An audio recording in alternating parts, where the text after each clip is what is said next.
Tell us a little bit about some of those the first kind of bits of content that you put out there. How did you know that it was working? When did you realize that you really had something that was going to grow, and what were the next steps for that?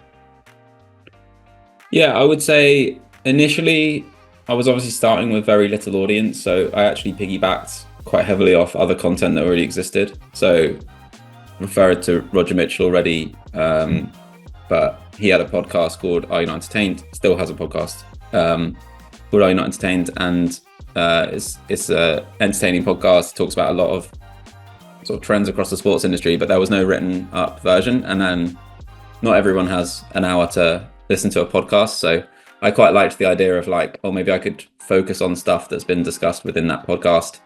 And it almost becomes kind of like additional piece of content that sits alongside the podcast, which meant from fairly early on, I was able to kind of piggyback, I guess, off of his already developed audience.